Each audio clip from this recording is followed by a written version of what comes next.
Jumpa lagi dengan saya, Remigasari Sitorus. Saat ini kita akan mempelajari mengenai persendian yang dijumpai pada ekstremitas superior. Persendian pada ekstremitas atas yang pertama adalah sendi bahu. Jadi sendi bahu itu merupakan persendian yang kompleks. Dia terdiri dari 3 bagian. Jadi yang pertama adalah persendian ini, sternoclavicular joint. Yang kedua, antara clavikula dengan acromion. Di sini kita jumpai acromioclavicular joint. Dan persendian yang ketiga adalah glenohumeral joint. Secara satu-satu kita akan diskusikan ya mengenai persendian ini. Jadi persendian antara sternum dengan clavikula itu disebut dengan sternoclavicular joint. Terjadi antara bahagian ujung medial dari clavikula dan bahagian lateral atas kiri kanan dari manubrium sterni. Persendian ini merupakan persendian sinovial karena di antaranya kita jumpai ada celah sendi, ada bantalan sendi, kemudian ada kapsul sendi dan ada cairan sendi yang mengisi rongga persendian ini. Sternoclavicular joint ya. Jadi ini jelas nampak gambar persendiannya sudah dibuka ya, kapsul sendi, kemudian ligamentumnya sudah kita buka. Jadi kita nampak di sini ada articular disc of sternoclavicular joint. Nah, persendian ini nanti akan diperkuat oleh 4 buah ligamentum. Ligamentum anterior sternoclavicular di depan dan di belakang nanti ada yang posterior.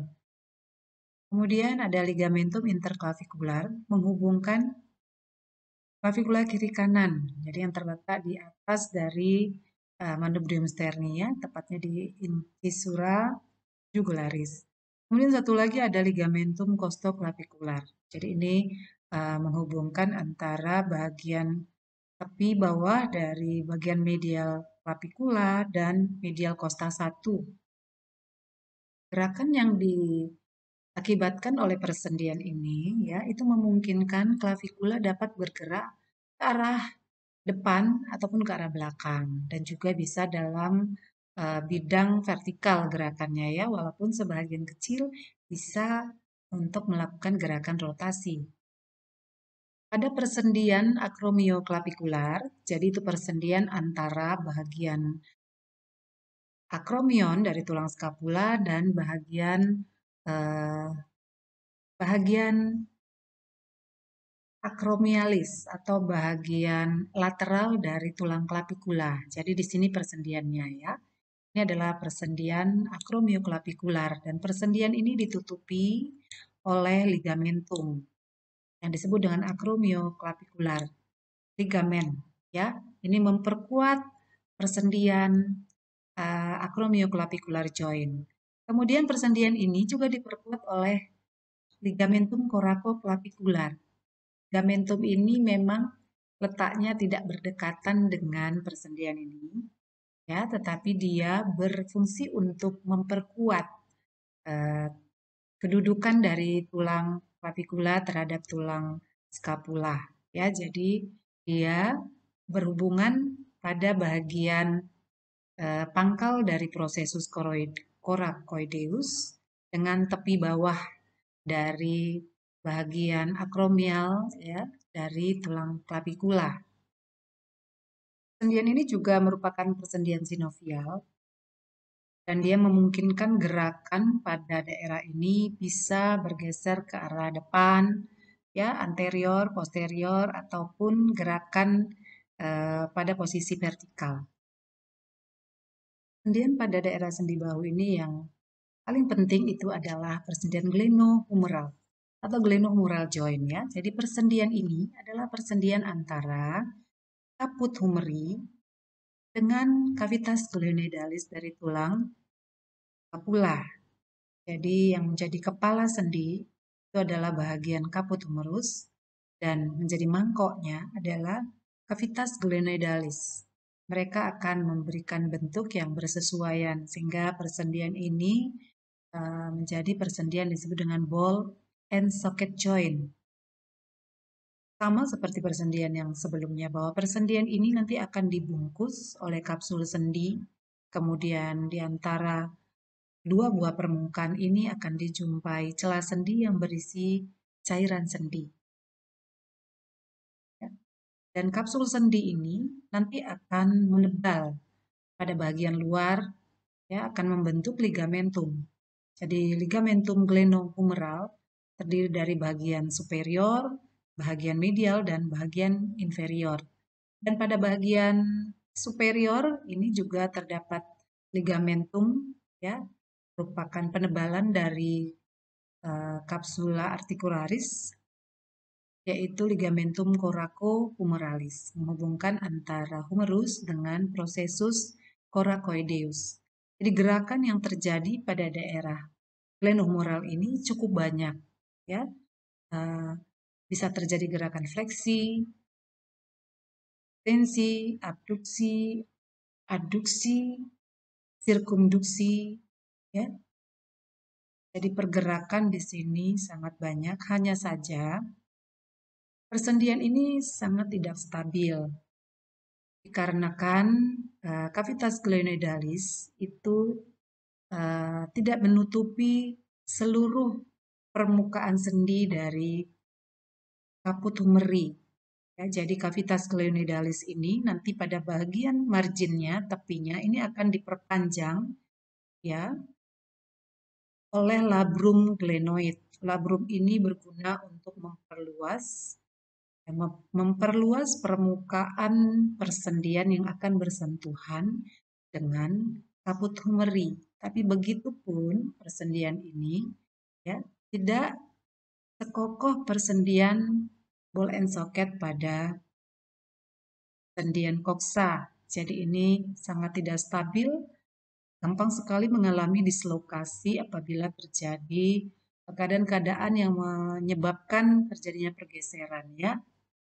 Paling sering terjadi ke sisi bagian depan bawah di dislokasi, ya, pada daerah ini. Elbow joint ini adalah persendian antara bagian distal humerus dengan bagian proksimal antebrachii. Jadi pada sisi lateral, kita lihat nanti kapitulum dari humer ini akan bersendi dengan kaput radius. Dan bagian medial dijumpai ada trochlea humeri, ini persendian yang berbentuk seperti pelana kuda. Ini akan bersendi dengan incisura trochlearis dari tulang ulna. Berikutnya juga ada persendian di antara tulang radius dan tulang ulna itu sendiri. Ya, jadi mereka saling bersendi melalui kaput radius dengan incisura radii dari tulang ulna. Ini merupakan proximal radio ulnar joint. Nah, kalau dilihat dari belakang, elbow joint ini ada tonjolan dari tulang ulna yang disebut dengan olecranon. Dan bagian olecranon ini nanti akan masuk ke dalam bagian fossa olecranii pada daerah pada bagian ekstensi seperti ini. Kita lihat di mana tulang humerus dan tulang ulna itu sejajar bentuknya dan dalam posisi lurus. Tapi pada saat terjadi gerakan fleksi maksimal, maka olecranon itu akan terlihat. Ya. Olecranon ini akan menonjol pada daerah siku. Sendi ini nanti akan ditutupi oleh capsula articularis. Sendi pada daerah elbow ini akan diperkuat oleh ligamentum kolateral medial dan juga ligamentum kolateral lateral. Dan pada sisi bagian kaput radius juga kita jumpai ada ligamentum anular radius yang memperkuat pergerakan di daerah radio ulnar proksimal ini, ya. Jadi gerakan pada sendi siku ini bisa terjadi gerakan fleksi, ekstensi oleh persendian tadi antara bagian distal humerus dengan bagian proksimal dari radius dan tulang ulna. Selain itu juga terjadi gerakan pronasi dan supinasi ya. Jadi gerakan menutup dan membuka tapak tangan yang terjadi oleh karena perputaran dari kaput radius ya, nanti pada daerah incisura ulna dari tulang radius.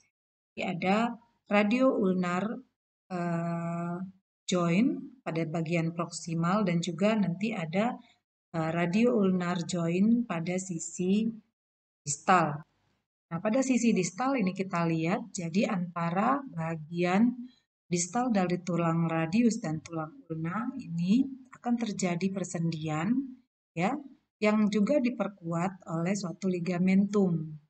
Itu ligamentum radio ulnar pada sisi anterior maupun dari sisi posterior.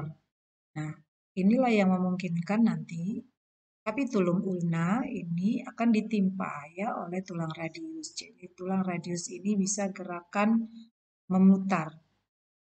Memutar, jadi terjadi gerakan pronasi dan gerakan supinasi. Selanjutnya pada daerah distal ini juga kita jumpai ada wrist joint atau pergelangan tangan. Pergelangan tangan ini dibentuk oleh persendian ya, sendi pergelangan tangan ya. Jadi persendian antara bagian distal dari tulang radius dan tulang ulna yang berbentuk cekung ini akan bersendi dengan bagian permukaan bagian proksimal dari bagian tulang yang membentuk pergelangan tangan yaitu scaphoid, lunatum dan triquetrum. Ya, permukaan sendi mereka ini pada bagian proksimalnya berbentuk embung yang akan bersesuaian dengan bagian permukaan persendian dari bagian distal AT brachii. Nah, wrist joint ini memungkinkan gerakan pada daerah ini adalah gerakan adduksi, ya, kemudian abduksi, fleksi dan ekstensi. Nah, tulang-tulang pada daerah pergelangan tangan ini ya kan terbagi atas dua barisan ya. Ada bagian yang proksimal yang berbatasan atau bersendi dengan bagian distal dari tulang radius dan tulang ulna dan bagian lagi tersusun pada bagian distal yang nanti akan bersendi dengan tulang-tulang tulang-tulang tapak tangan atau tulang metakarpal. Jadi yaitu tulang trapezium, trapezoid, capitatum dan tulang hamatum ya. Jadi keempat tulang bagian distal ini nanti akan bersendi dengan bagian distal dari tulang yang berada pada baris pertama atau baris proksimal dari tulang pergelangan tangan. Nah, selanjutnya kalau pada tapak tangan kita akan lihat bahwa masing-masing antara bagian ujung distal dari tulang antebrachii ini juga akan membentuk ligamentum yang memperkokoh persendian pada daerah pergelangan tangan maupun tapak tangan. Jadi itu nanti akan kita jumpai ada ligamentum radiocarpal volar radiocarpal ligament atau kalau beberapa buku dikatakan juga bisa palmar ya, palmar radiocarpal ligamen. Jadi kalau ada palmar berarti ada sisi belakang yaitu sisi dorsal. Kemudian pada daerah lateral dan daerah medial ini kita jumpai ada radiokolateral ligamen dan di sini pastinya juga ada ulnar kolateral ligamen. Kemudian ya banyak ligamentum-ligamentum yang akan menghubungkan masing-masing tulang-tulang yang ada di daerah tapak tangan ini ya. Di persendian di daerah karpal ini disebut juga dengan carpal joint, persendian di antara tulang-tulang karpalia. Dan ini memungkinkan gerakan ya, membantu gerakan pada daerah pergelangan tangan untuk fleksi, ekstensi, abduksi, aduksi ya. Nah, kalau kita lihat pada bahagian gambar ini, jadi selain carpal joint, pada daerah pergelangan tangan juga kita jumpai ada carpometacarpal joint. Ini adalah saddle joint ya, jadi bentuknya saddle joint. persendian antara bagian distal dari tulang karpalia dan bagian basis dari metakarpal. Ada 5 buah karpo-metakarpal joint. Ya, jadi misalnya antara metakarpal 1 dengan os trapezium, metakarpal 2 dengan os trapezoid, metakarpal 3 dengan os capitatum, metakarpal 4 dengan os hamatum, juga dengan metakarpal 5 dengan os triquetrum. Jadi persendian ini ya katakan tadi juga merupakan sendi sinovial. Berikutnya adalah persendian antara metakarpal dengan phalanx ya. Jadi metakarpo phalangeals. Selanjutnya antara phalanx disebut dengan interphalangeal joint. Berikut ini gambar persendian dari satu buah jari ya. Jadi kalau kita lihat ini tulang metakarpal, kemudian dia akan bersendi dengan palang 1, jadi ini disebut dengan metacarpophalangeal joint. Kemudian di antara palang 1, palang 2, antara palang 2 dengan palang 3, ini dijumpai ada interphalangeal joint. Nah, pada metacarpophalangeal joint dan interphalangeal joint, proksimal maupun distal, ini nanti akan diperkuat oleh ligamentum. Ada ligamentum kolateral yang berada di sisi lateral maupun di sisi medial dari jari, dan di bagian palmar nanti ada ligamentum palmar. Gerakan yang terjadi pada daerah persendian metacarpophalangeal dan interphalangeal ini terutama adalah pergerakan fleksi, ekstensi dari jari-jari dan telapak tangan. Demikian aplikasi praktikum persendian pada ekstremitas superior. Selamat belajar buat kita semua. Terima kasih.